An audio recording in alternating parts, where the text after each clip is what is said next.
The last thing I saw before the world went black was his face. Those eyes, cold, dark, the kind of dark that doesn't reflect light, staring down at me like I was something that crawled out of a grave. And maybe I was. Maybe I'd been a ghost for almost a year, ever since I ran from him in the middle of the night with his child growing inside me and nothing but $200 and a lie to keep us alive. My knees buckled first. Then my vision went white around the edges, closing in fast. Then the box of Thai food I was supposed to deliver hit the marble floor of his penthouse lobby and split open pad Thai and green curry, splattering across shoes that cost more than 3 months of my rent. I collapsed at the feet of Kang Seo-jun, the most dangerous man in Chicago, and the father of the baby strapped to my chest. But I need to back up, because you're wondering, how does a delivery girl end up unconscious in the lobby of a Korean crime empire with a secret baby and a $40 tip on the line? Trust me, I've been asking myself the same thing. My name is Nari. I'm 24 years old. I have $31 in my bank account, a 3-month-old daughter named Mina, and a body that hasn't eaten in 2 days. That last part is important because that's why I fainted. Not shock, not fear, malnutrition. The kind your body hides from you until it decides without warning that it's done carrying you. I woke up that morning at 4:47 a.m. to Mina crying in her bassinet, the one I found dented and discarded on the curb outside a brownstone in Lincoln Park. I changed her. Fed her with the last of the formula I'd been rationing for 2 days, mixing it thinner than the instructions say because the can was almost empty and payday wasn't until Friday. She drank it without complaint. She'd already learned, at 3 months old, that crying didn't always bring food. That's the kind of thing that keeps me up at night more than any mafia boss ever could. I strapped her into the wrap carrier against my chest, the one I learned to tie from YouTube videos at 2 a.m., pulled on my quick dash jacket with the ripped pocket I'd safety pinned shut, kissed her head, and started my shift. I can't afford daycare. Can't afford a sitter. So Mina comes with me. Every shift, every delivery. Most customers don't even notice her under the jacket. The ones who do stopped asking after the first week. 7 deliveries before noon. That was the goal. 7 deliveries meant $65 if the tips were decent. $65 meant formula, diapers, and maybe the electricity bill that was 3 days past due. They'd already shut it off once. I'd spent 2 nights in the dark with Mina, heating her bottles with water I boiled on a camping stove I stole from a garage sale when the owner turned his back. Yeah, I steal now. I lie, I ration, I skip meals so my daughter doesn't have to. That's who I became after I ran from Seo-jun, a survivor with dirty hands and an empty stomach. The app pinged at 11:42, premium order, downtown high-rise, delivery instructions, lobby desk. Ask for suite 4100, leave with security. The tip was $40. $40. I almost cried right there in my van. Mina was asleep against my chest when I walked into the lobby. The doorman looked at me the way people always look at me now, quick scan, slight flinch, eyes sliding away. I know what they see. A girl too thin, too tired, too young to have a baby and no ring on her finger. I gave the suite number. He made a call. And while I waited, my eyes drifted to the building directory behind the desk. Suite 4100, Kang Holdings International. My blood stopped. I mean that literally. I felt it freeze in my veins, felt my heart stutter and skip. The lobby tilted sideways. Kang. There are 8 million people in Chicago, hundreds of high-rises, thousands of companies, but I knew. The way you know a storm is coming before the sky changes color. I knew. I should have dropped the food on the counter and run. That's what a smart person would have done. But smart people don't sleep with men they find bleeding in alleyways. Smart people don't fall in love with someone who washes blood off his hands like it's dish soap.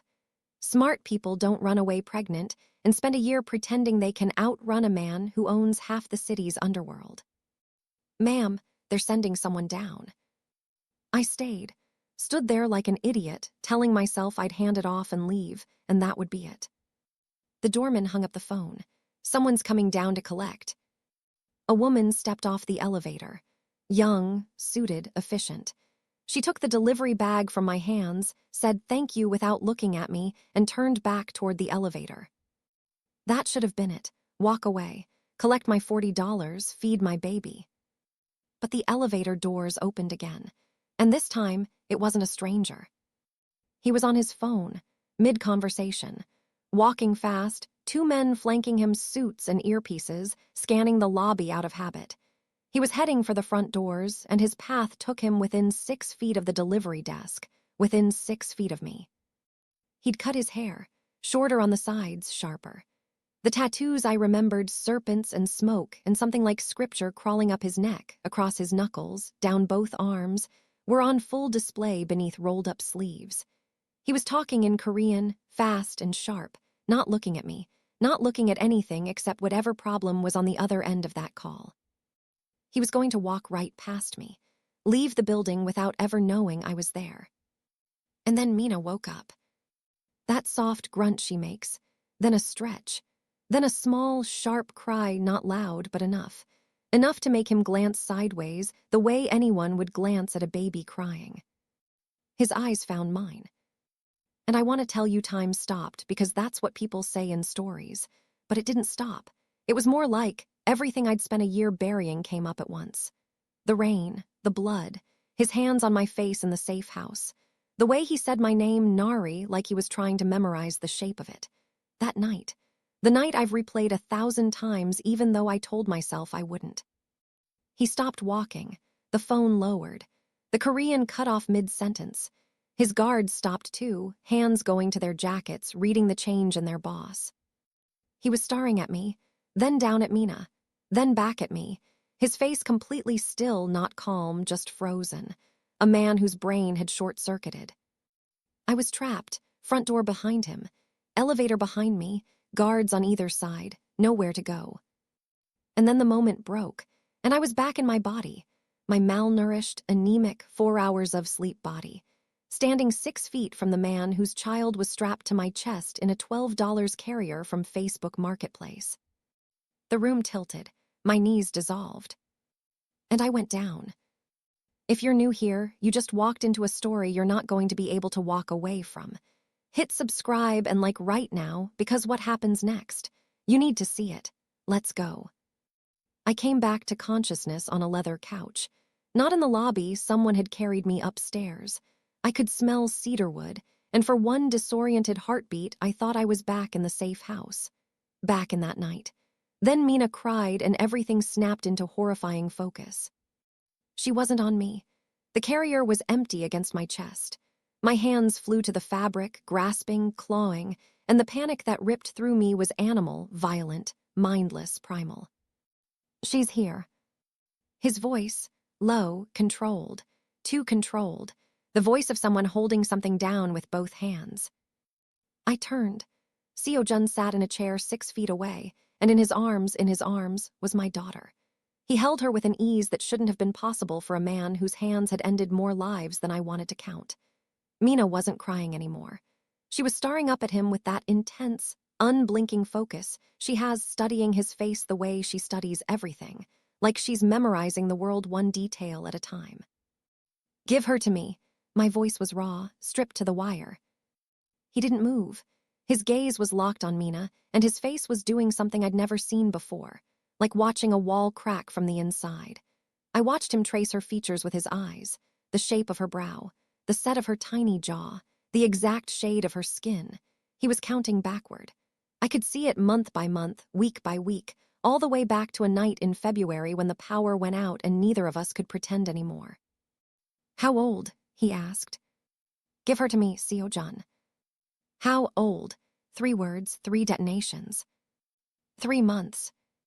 His jaw clenched. The tattoo on his neck rippled with the movement.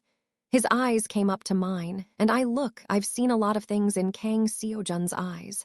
Rage, cold calculation, but I'd never seen this.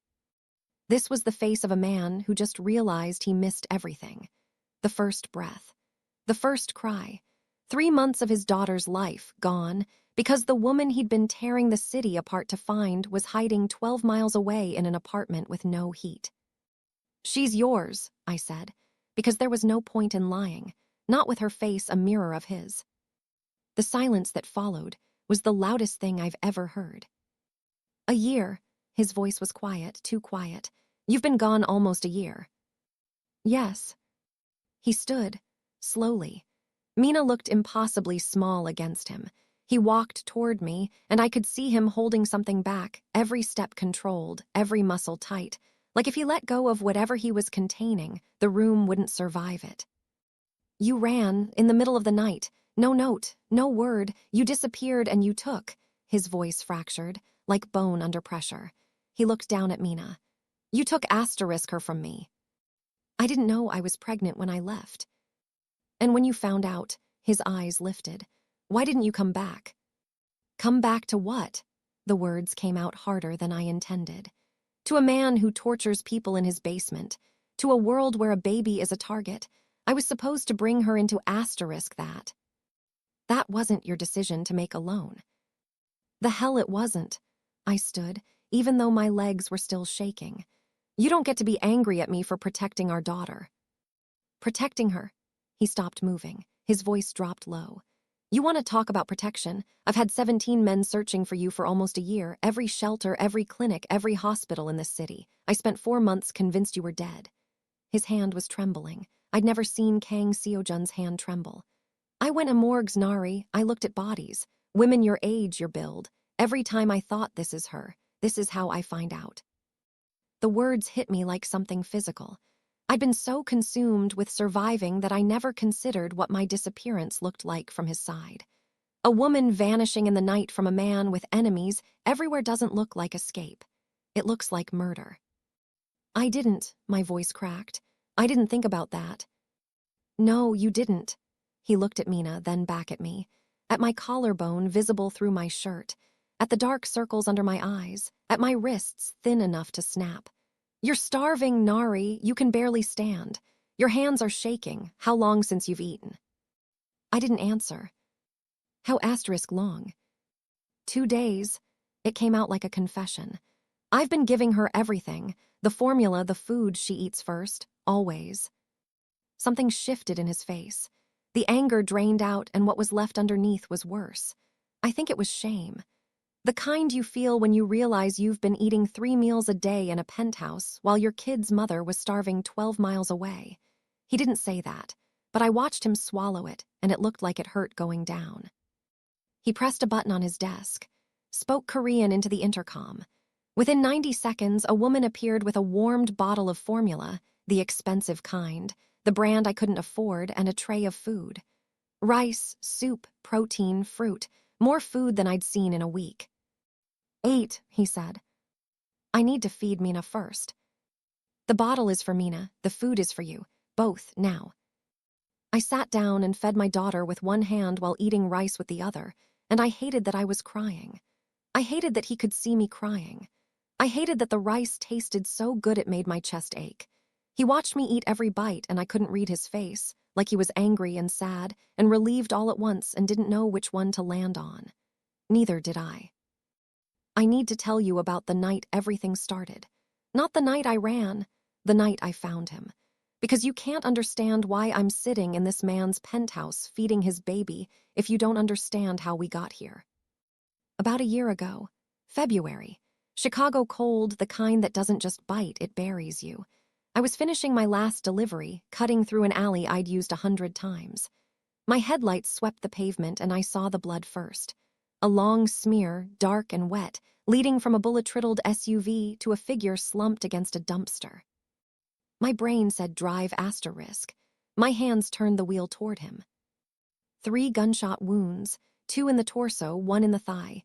He had a gun aimed at my chest and murder in his eyes when I knelt beside him. Wrong place, he said. Leave, or I'll add you to my count. But his voice cracked, and his other hand, the one not holding the weapon, was pressed against his stomach, trying to hold himself together. Literally. I used my delivery jacket as a pressure bandage, loaded him into my van, drove to an address he gasped between shallow breaths, not a hospital, because men like him don't use hospitals. A safe house on the west side with a full medical setup in the basement and a doctor who arrived in 20 minutes, no questions asked. I should have left then, but he gripped my wrist as the anesthesia pulled him under and said my name. I don't even remember telling it to him. He said it like it meant something. I stayed. One night turned into three. Three turned into a week. A week turned into something I couldn't name. Here's what you need to understand. I couldn't just leave. The delivery route that brought me to that alley wasn't an accident. I'd been steered there by a crew that bought my student loan debt. They wanted me to run product through my routes. When I refused, they escalated. Threatening calls, notes on my windshield, a man following me home. Seo-jun made them disappear, not metaphorically. He asked one question, who? And within 48 hours, the calls stopped, the notes stopped, the shadow was gone. I never asked how. So I stayed, because outside the safe house, I had debts and men I couldn't outrun. Inside it, I had safety, food, and a man who looked at me like I was the first gentle thing he'd encountered in years. The moment I knew I was in trouble happened on day 11. I was rebandaging his shoulder. He was sitting on the edge of the bed, shirtless, the tattoos covering his torso fully visible for the first time, every inch of his arms, his chest, his back. Serpents and smoke and chrysanthemums and scripture in Korean that I couldn't read. I was wrapping the gauze, focused on keeping the pressure even, when my fingers brushed the bare skin just below the wound and he inhaled. Sharp, sudden. I froze, looked up. His face was inches from mine. Those eyes, God, those eyes, dark and bottomless, and for the first time since I'd met him, completely unguarded. "Your hands are cold," he said, barely a whisper. "Sorry," I started to pull back. He caught my wrist. Not hard, not commanding, just held it. His thumb traced a circle on the inside of my palm, slow and deliberate, and every nerve in my body fired at once. "Don't be sorry." His voice was rough, low. "It's the first time anything has felt good in a long time." I finished the bandage. It took 4 times longer than it should have because my hands were shaking, and he was watching me with that devastating focus, and neither of us said another word. When I finally stepped back, the distance between us felt like a wound. That was day 11. We gave in on day 16, a Tuesday night. Power went out across the whole block. February ice storm, lines down everywhere. Just candlelight and the sound of each other breathing and a hunger that had nothing to do with food. He held my face in his hands and said, "Tell me to stop," and I said, "Don't you dare," and the rest of that night became the thing I'd spent a year trying to forget and failing. 5 days later, I heard the screaming from under the kitchen floor. I need to be specific about this, because it's the reason I ran. It was 2 a.m. I couldn't sleep. Went to the kitchen for water, and I heard a sound coming from below me. From the room beneath the kitchen, the one with the steel door Seo-jun said was a wine cellar. "Temperature control," he said. I believed him because I wanted to. The sound started low. I thought it was pipes. Then it got louder and it became a voice. A man's voice, not talking, screaming, the kind of screaming that doesn't sound human anymore. I went to the top of the stairs. I don't know why. Every part of me said go back to bed, put the pillow over my ears. But my feet kept moving. Down the stairs, to the steel door. I put my hand on the handle. It was warm. I don't know why that detail has stayed with me, but it has. The screaming stopped, then begging. A man's voice shattered, speaking Korean between sobs, and Seo-jun's voice, calm, patient, almost gentle, like a teacher with a slow student. He asked a question. The man sobbed something back. Seo-jun asked again, same tone. Then a sound I can't describe. Wet and final, and silence. I let go of the handle, went back upstairs, sat on the kitchen floor with my back against the fridge and my hand over my mouth for 11 minutes. I know because I watched the microwave clock. Seo-jun came up the stairs, walked into the kitchen, saw me on the floor, stopped. Black t-shirt, blood on his forearms, his hands, a smear across his jaw. He looked at me. I looked at him. And the distance between who I thought he was and who he actually was collapsed right there at 2 a.m. He washed his hands at the sink. Slow, thorough, water running pink then clear, dried them on a dish towel, folded it. "Some things are necessary," he said. I didn't answer, went back to bed. He followed. Fell asleep in minutes, deep, even breathing, his arm across my stomach, the arm with blood still under his fingernails. I lay there until 3. 17 a.m. then I took the $200, my jacket, and I left through the back door during the guard's smoke break. The first thing I did was become someone else. Prepaid phone from a gas station. Registered the delivery app under Dana's name, using her address. At the shelter, I was Park Nari, my mother's maiden name. At the county clinic, same. I paid for everything in cash. Never used my real ID for anything that left a digital trail. I learned to disappear the way you learn anything when your life depends on it, fast, imperfect, and just good enough. I found out about Mina 6 weeks later in a shelter bathroom in Pilsen. The pregnancy test showed 2 lines before I'd even set it down. I sat on the cracked tile floor and pressed my hands to my stomach, and I thought, his baby. I'm carrying the baby of the man from the kitchen floor. The pregnancy was hard. I was already too thin. The nausea lasted 5 months. I worked delivery shifts until my 7th month, hiding my belly under oversized jackets. When I couldn't drive anymore, I moved onto Dana's couch, my only friend, the only person who knew. She worked nights at a bar. I ate what she could spare and tried not to think about the fact that my baby's father was 12 miles away, searching for a woman he probably wanted to kill. Mina was born at 2:47 a.m. on a Wednesday in County Hospital. 6 pounds even, small but screaming. They put her on my chest and she stopped crying and opened her eyes, and I saw him. Seo-jun, staring back at me from my daughter's face. His eyes, his jaw, that intensity. I loved her in a way I didn't know was possible. The kind of love that makes you steal and lie and starve yourself without thinking twice. The kind of love that turns you into someone you wouldn't recognize. Back to the penthouse, day 1 of whatever this was becoming. Seo-jun had given me the guest suite. King bed, heated floors, a closet full of clothes in my size, or the size I used to be before I lost 20 pounds I couldn't afford to lose. Mina had a crib delivered within 2 hours. Handmade, mahogany, silk bedding. It cost more than everything I owned combined. A pediatrician arrived, nervous, thorough, clearly terrified of Seo-jun. He examined Mina with trembling hands while Seo-jun stood behind him, arms crossed, watching. Mild anemia, the doctor reported. Underweight by approximately 1.5 pounds. She needs higher calorie formula and iron supplements. Otherwise, she's healthy. Strong lungs, alert, responsive. Seo-jun's eyes cut to me. He didn't say you let our daughter go hungry asterisk. He didn't have to. The accusation was there in the silence.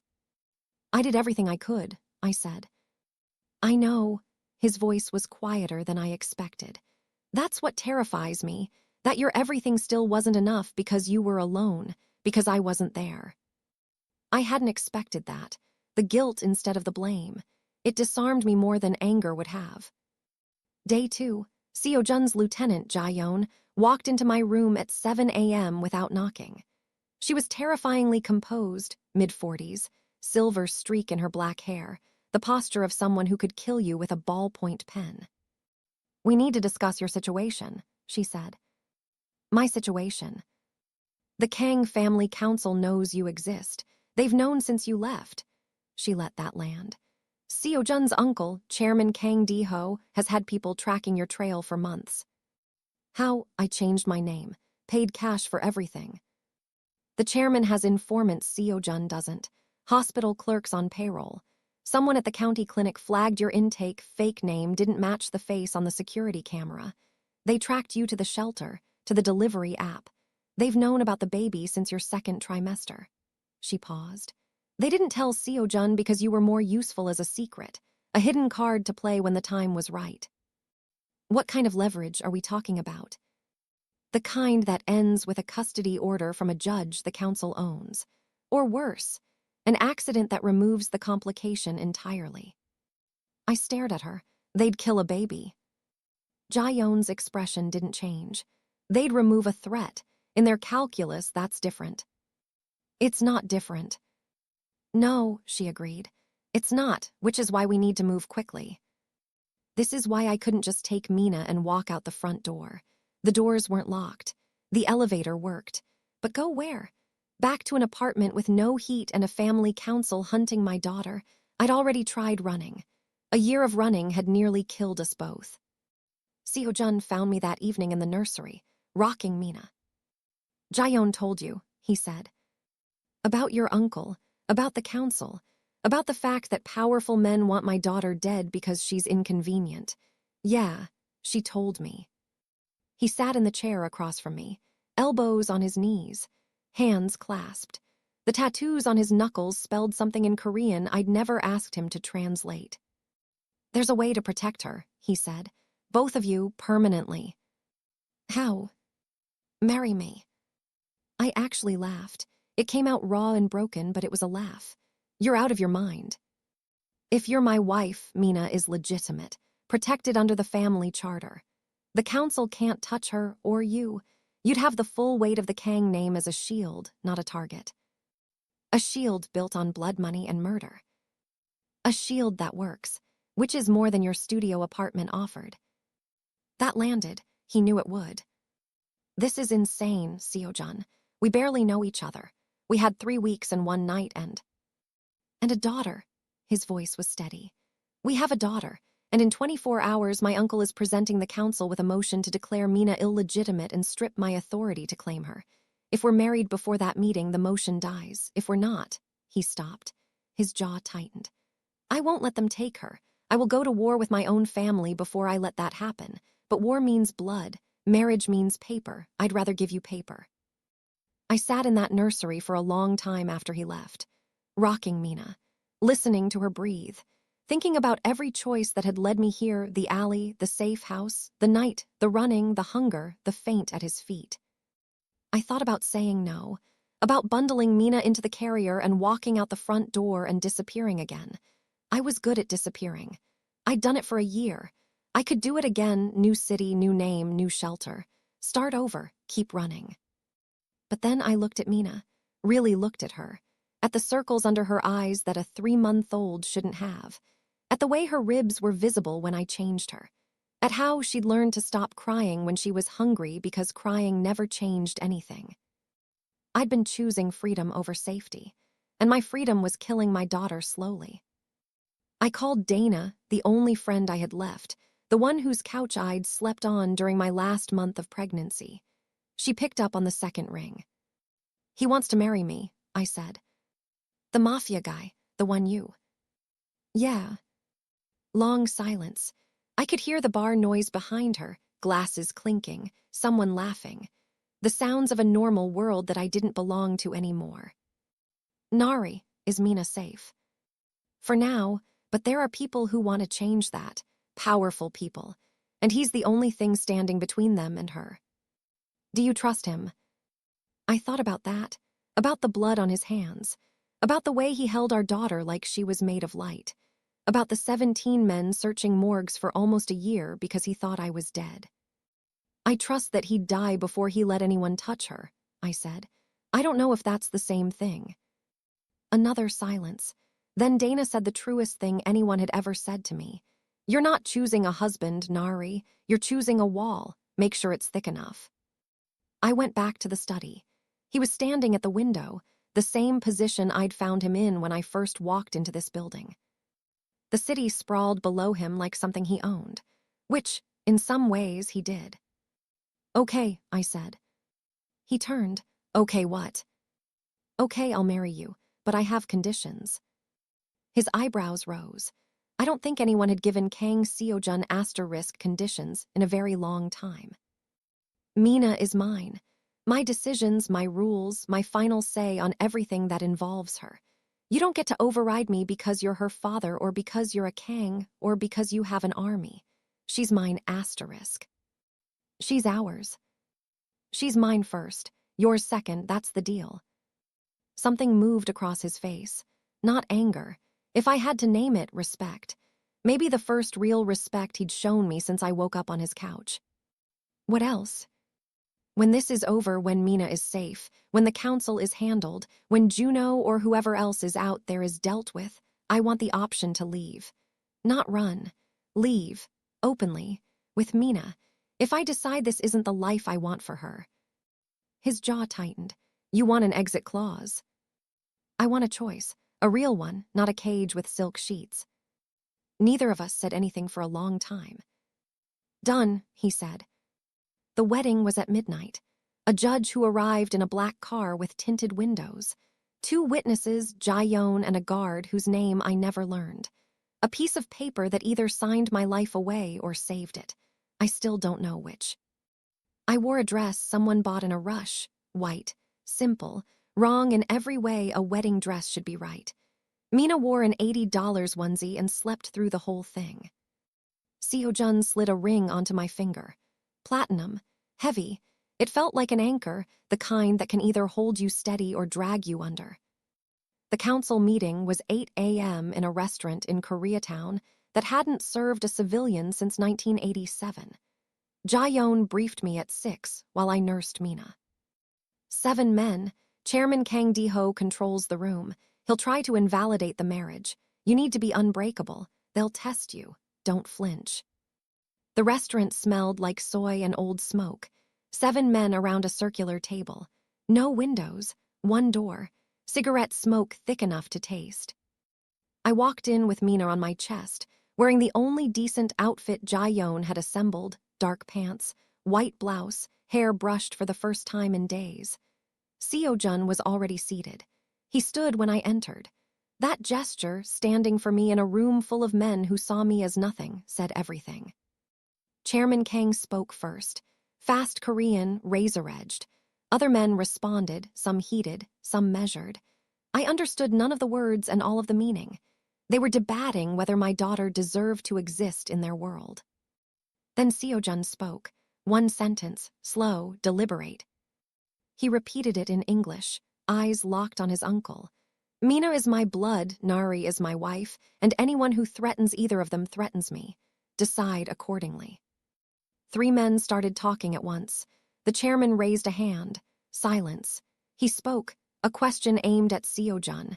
They went back and forth, tense, controlled. Then the chairman looked at me, looked at Mina, said something to the table, and hands went up. A vote, 4 in favor, 3 against, 1 vote margin. Seo-jun's jaw unclenched, barely. Then Mina, 3 months old, oblivious to empires and bloodlines and old men deciding her fate, reached out 1 tiny hand and grabbed the chairman's finger. He'd leaned forward during the vote, close enough for her to reach. The great Kang Seo-jun flinched. Then, for half a second, his face softened. He spoke 1 word, not to the council, to Mina. Jae-yeon leaned toward me. He said Gajok asterisk. Family. But the vote was 4-3. I watched the 3 men who voted against us file out of that restaurant, and not one of them looked back. They hadn't accepted anything. They'd lost a vote, and men like that don't lose quietly.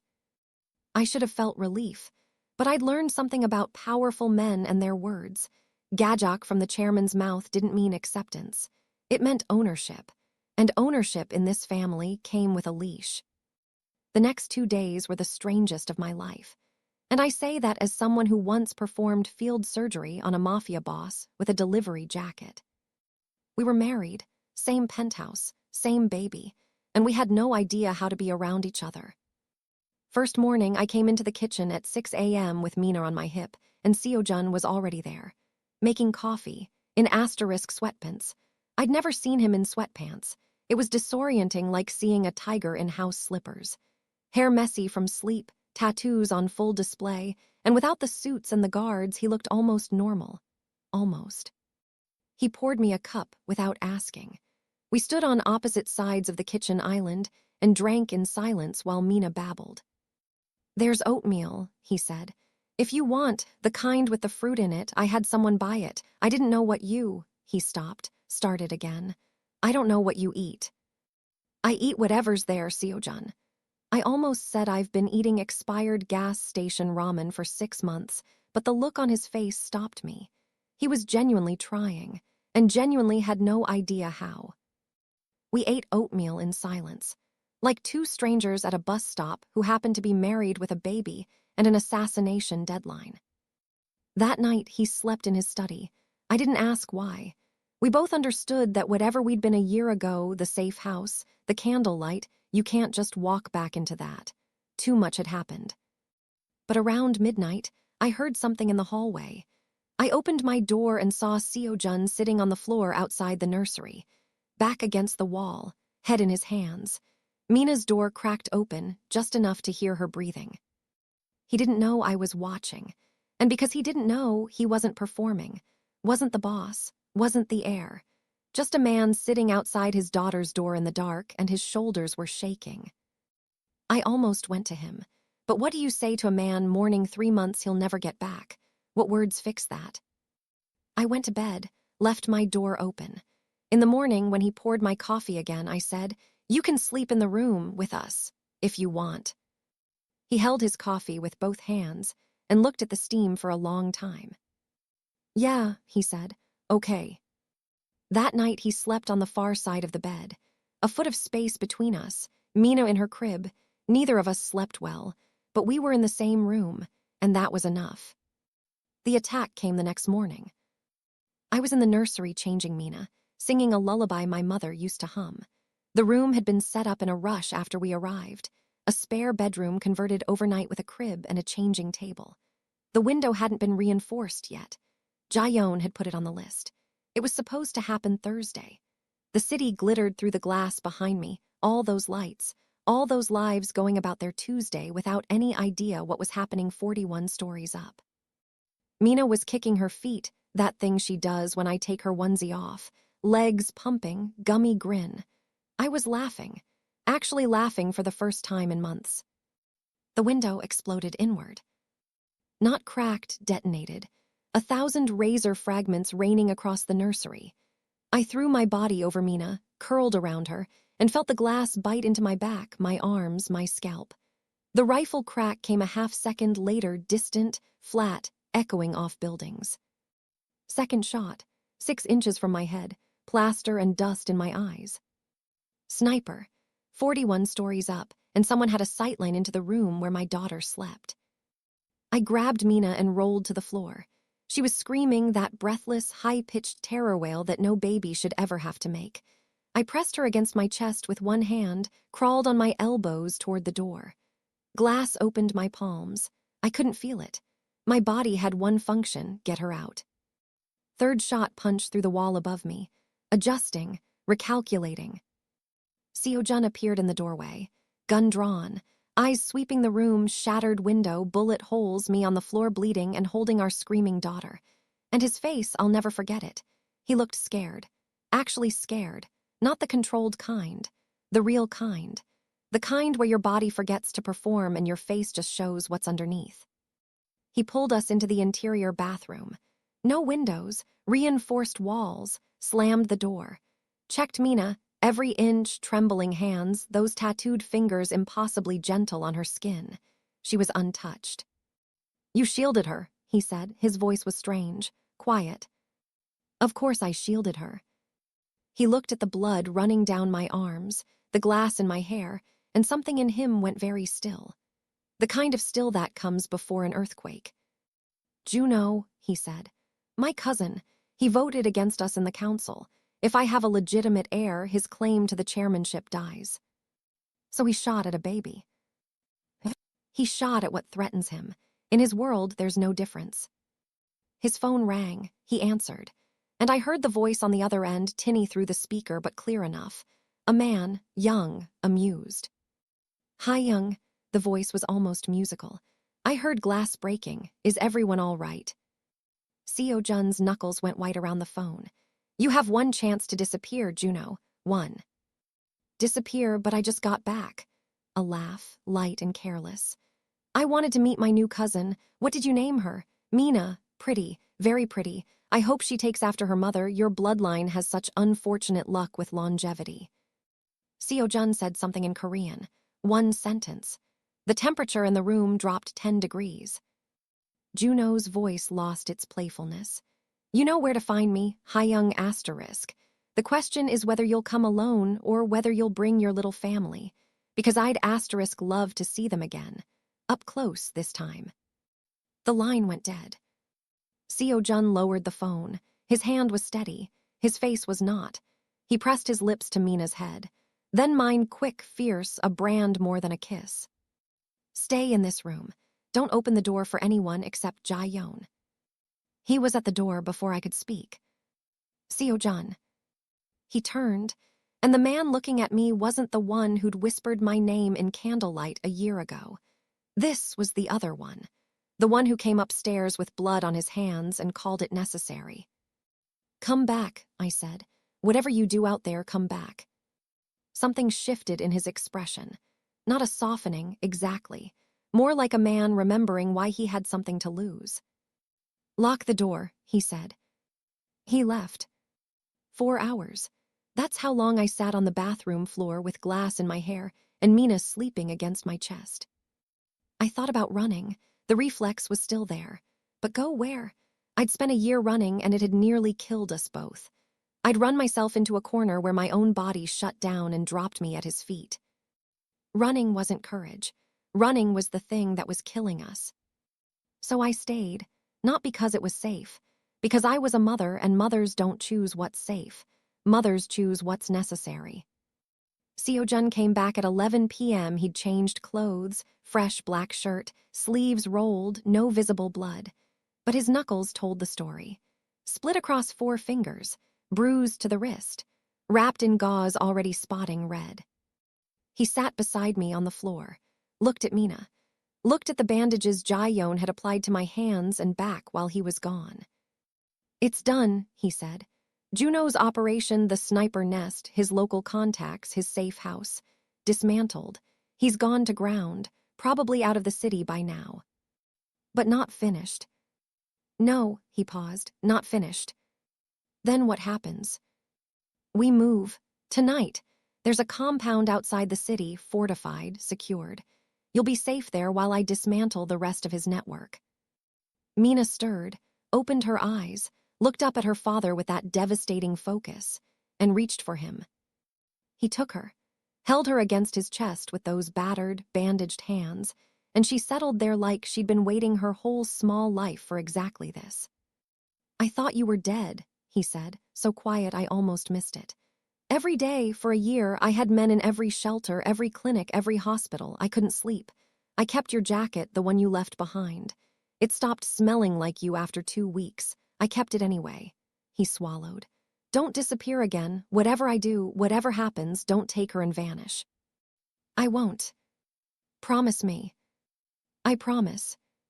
We left at midnight. 3 armored SUVs, different routes, switching vehicles twice. The compound was 2 hours out, walls, cameras, guards at every gate. Cold inside. Clinical. Built for survival, not living. But someone had set up a nursery. A crib. A rocking chair by the window. Everything Mina needed. Everything I hadn't been able to give her. I stood in the doorway holding my daughter, looking at the life I'd tried to outrun, and something in my chest just let go, like a fist unclenching after a year. I didn't realize how heavy everything had been until I felt the weight lift. The rationing, the stealing, the constant math of survival. If I skip lunch, she can have a full bottle. It was over. For the first time since I ran, it was actually over. Around 2 a.m., Mina woke for her feeding. I reached for the bottle, but Seo-jun was already up, already warming it, already lifting her from the crib with those careful, wrecked hands. I watched him feed her in the dark, this man who commanded armies and ended lives and made Chicago hold its breath, whispering to her in Korean. Soft words, gentle words. She quieted immediately, drank her bottle with her tiny hand wrapped around his finger, fell asleep against his chest. We lay down together, his arm around me, Mina between us, and for the first time in a year I slept without dreaming. I woke to sunlight and silence, and knew immediately that something was wrong. Seo-jun's side of the bed was empty, cold. He'd been gone for hours. Mina was still asleep, safe, warm, oblivious, but the compound felt different. Too many footsteps in the hallway, too many voices. That tight, buzzing energy you feel when people are trying to move fast without looking like they're panicking. I found Jae-yeon in the kitchen. She was loading a handgun with the efficiency of someone tying their shoes. A second weapon sat on the counter beside her. "What's happening?" I asked. She looked at me, and in her eyes that I'd never seen register anything beyond cool professionalism, I saw something that made my stomach drop. Fear. "Where's Seo-jun?" I asked. "He left at 4 a.m. to intercept a weapons shipment at the docks, one of Juno's supply lines. He's been out of contact for 2 hours." She paused. "I think the shipment was bait, I think they wanted him away from the compound. Who's they? Juno didn't run, she said. He was stalling, drawing Seo-jun out, getting him to move you here to the compound. Why? Because the compound is 3 miles from the lake house, the chairman's lake house. She checked the magazine, slammed it home. Kang Seo-jun had a meeting there this morning, a meeting Seo-jun wasn't invited to. A meeting about what? Jae-yeon set down the gun and picked up a phone. On the screen was a photograph, grainy, surveillance quality, of Chairman Kang Seo-jun shaking hands with a younger man. Sharp jaw, tailored coat, smile like a knife. Juno. The chairman made a deal, Jae-yeon said. Juno gets the chairmanship, in exchange. She stopped, looked at me, looked at the nursery door. In exchange for what, Jae-yeon? Her jaw tightened. In exchange for removing the complication, both complications. The phone buzzed in her hand. She read the message. Her face went white. We need to move. Now, get Mina. I was already running. From the hallway window, I could see the tree line beyond the compound walls. And moving through the trees, shadows, dozens of them, converging. Jae-yeon pressed the second gun into my hands. Do you know how to use this? No. Safety off, point squeeze, don't think. Mina woke up crying as I lifted her from the crib. I held her against my chest with one arm and a gun I didn't know how to fire in the other hand, and I stood in the hallway of a fortified compound that was about to be breached, and I thought, this is what I chose. This is what staying looks like. My phone rang, Seo-jun's number. Nari, his voice was ragged, breathing hard, the sound of an engine screaming in the background. I'm 20 minutes out, Jae-yeon is with you. Yes. The basement, there's a tunnel, Jae-yeon knows, get to it, get Mina out. What about you? I'm coming, I swear to God I'm coming. Just keep her safe, keep her. The line went dead. Gunfire erupted outside, close, getting closer. Mina screamed against my chest. And I ran.